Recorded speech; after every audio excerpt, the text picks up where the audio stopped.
Hey, what's up YouTube? Archangel7, and I'm going to be doing a character overview on Elder Scrolls Online. This is my character here, Lord Seraph.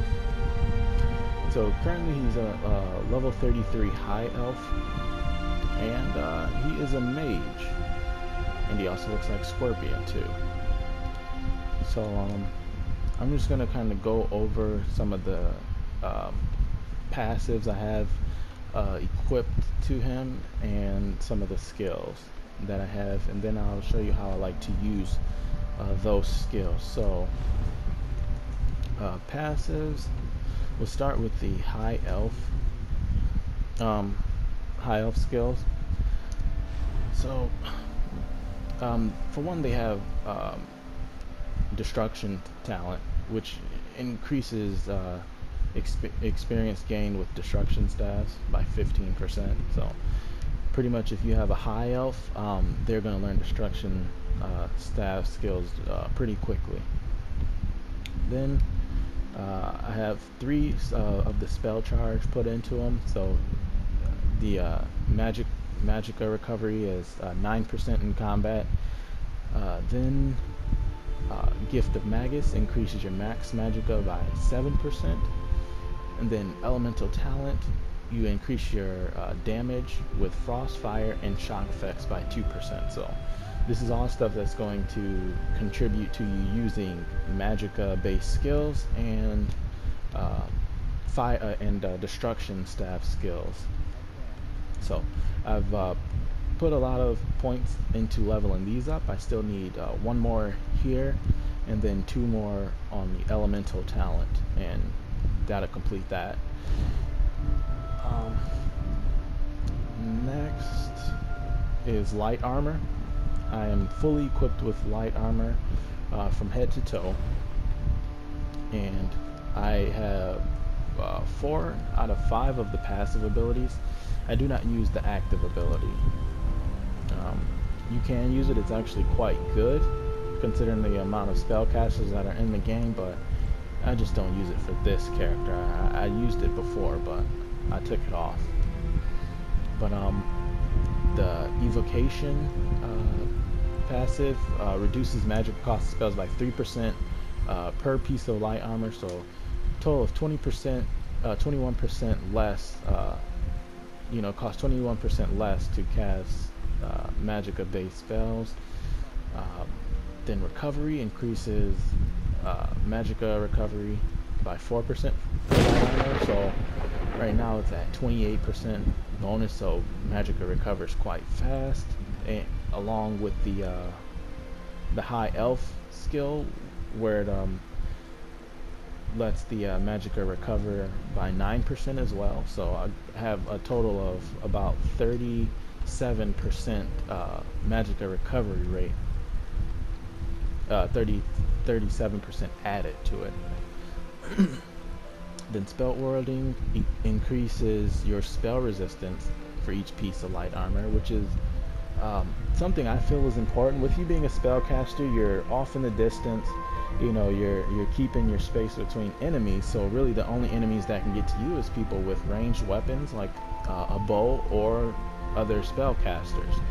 So this helps, to kind of hold off some of the people who will be the most threatening to you, which will be spellcasters. So I put both points into that. It's really good. And then Prodigy increases your spell critical rating. Mine's right now is by 438, which is always good. That means your chances of getting a critical during a spell is a lot higher. So that is the light armor passive.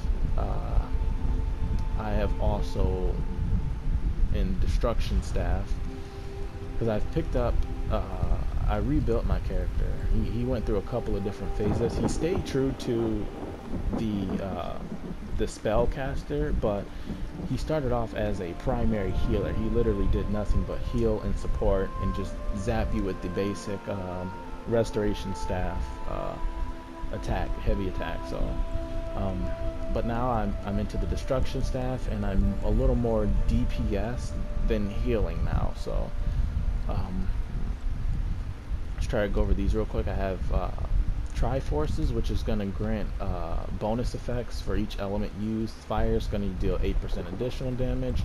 Frost is going to reduce enemy movement by 30% for 3.5 seconds. Then Shock is going to damage 2 enemies, dealing 10% of the damage inflicted on the primary target. So that's really good if you're going to be using a destructive staff, which is what I use. So you're going to get, you know, good effects off of that. Then Penetrating allows your destruction staff to ignore 10% of enemy spell resistance, which is good. This helps you to kind of pick off further targets who are probably spell casting at you. You have resistance towards them, and you also have penetration towards them as well. You can kind of hurt them a little bit more. Then increase your spell's chance of afflicting enemies with burning, concussion, or chilled status by 8%, which is good. If you're able to burn someone, you're gonna be dealing good damage over time. If you have chilled, you know, you can slow them down quite a bit, you know, things like that. So that's always good to have. So once I level up destruction staff skills a little more, I'll put the points into the corresponding ones. Then Ancient Knowledge reduces the time it takes to charge a heavy attack by 5%, which is good, because the heavy attacks deals pretty good damage, especially with the Triforce abilities, Heavy Frost, Heavy Shock.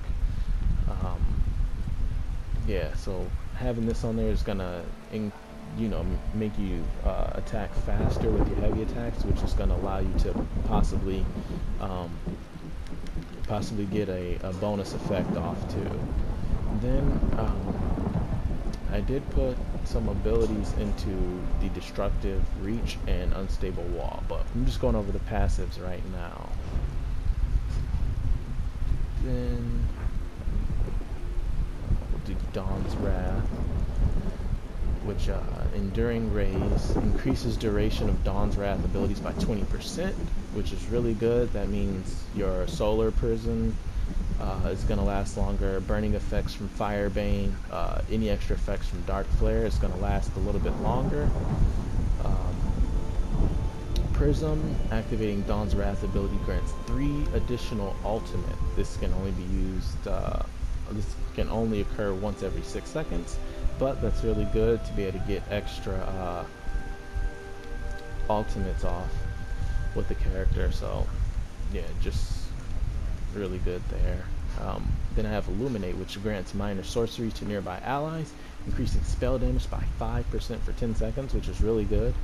So you activated Dawn's Wrath ability, you can even do something quick like Vampire's Bane, which has an instant cast time, and if your teammates are going to be able to have increased spell damage. So if they throw out a Magicka based attack, it's gonna be 5% stronger. And I also have points put into Solar Prism, Vampire's Bane, Dark Flare, and Backlash. And then the last one is the Aedric Spear, which is one of my favorites for passives because it has a lot of good defensive passives, like this Piercing Spear.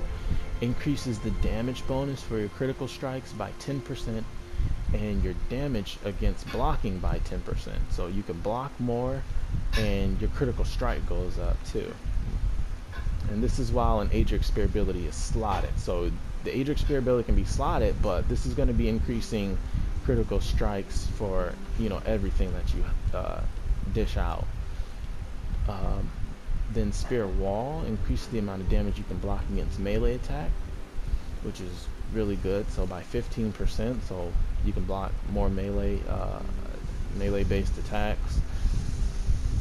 Then Burning Light gives you 25% chance to cost an extra 478 magic damage anytime you hit with an Aedric Spear ability.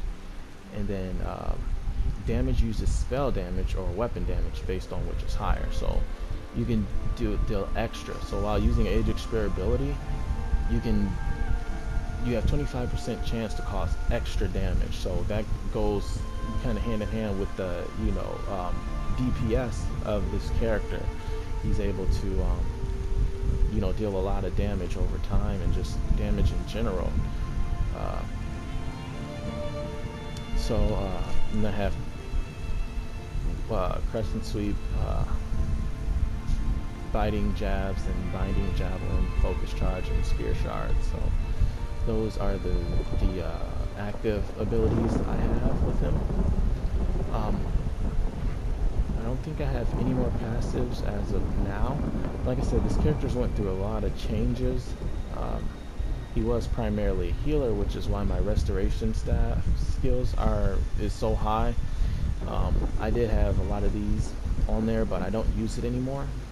And then I also had a lot of restoring light skills also, but now I'm not really focused on healing. I'm just more or less dealing damage with the occasional heal due to breath of life. I don't really use lingering souls unless I go PvP, do a good area heal. I do this.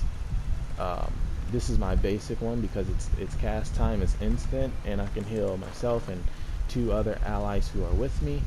But it's just good for me because if I'm in a jam or I'm getting taking a lot of damage, I can just throw this off with an instant cast time and heal myself and heal allies as well. So this is going to be this is going to have a couple of parts. Those are just the passives. I will go over